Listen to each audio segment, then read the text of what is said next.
Hey, so we're in West Okoboji, Iowa today. So this is actually going to be our first video of going to a brewery that we've already been to. We're at Westo. Westo is kind of like a hometown brewery for us, so we're pretty familiar with the place. Yeah, let's go check it out.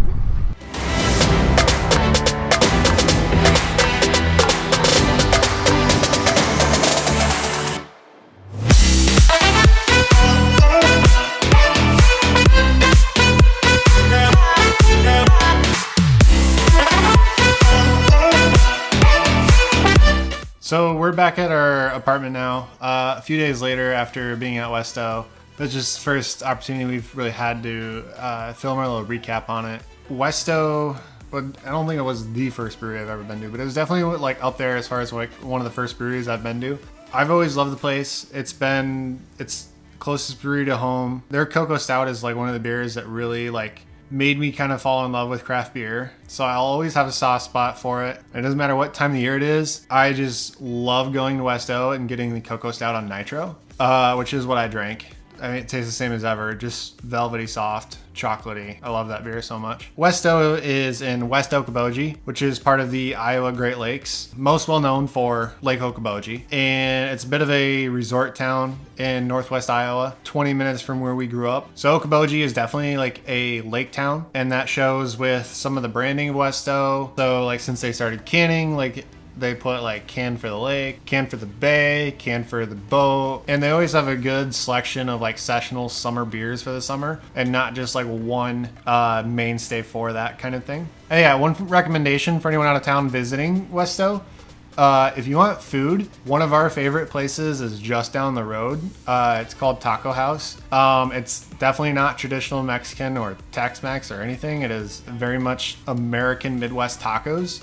So I would definitely recommend picking up some tacos, taking them over to Westo. So as I said earlier, I got the Coco Stout on nitro. Pretty much need to get it every time we go there. If you're somewhere in Iowa and you see this on tap or even just in cans somewhere, I would definitely recommend trying it. It's just one of my favorite, more sessional stouts ever.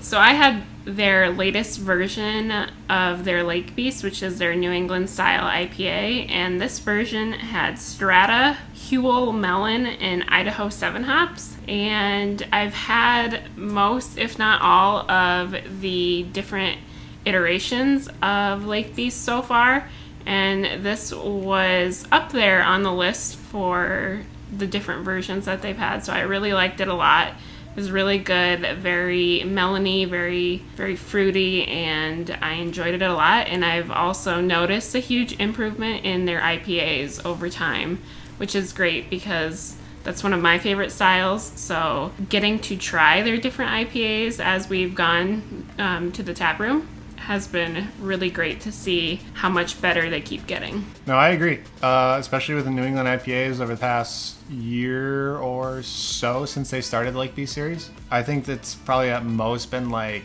6 to 8 different versions, and they just kind of just swap out the hops. It seems like they've played around with the base, but yeah, I agree. I think it was the best one that they've made so far. They've shown improvement over time. And one of the things that I've always enjoyed about Westo is that they just always have free peanuts out, and you can just keep cracking open peanuts and eating them. Although if you're there later in the day, you're definitely like stepping on peanut shells a lot. So yeah, this one's a little bit different from our previous videos just because we have been to Westo before several times. But this is definitely a place that I think if you're within the vicinity of it, I would definitely recommend it, and hopefully you go check it out. Thank you for watching that video. If you really liked it, make sure to like, subscribe, comment, ring the bell, and follow me on Instagram.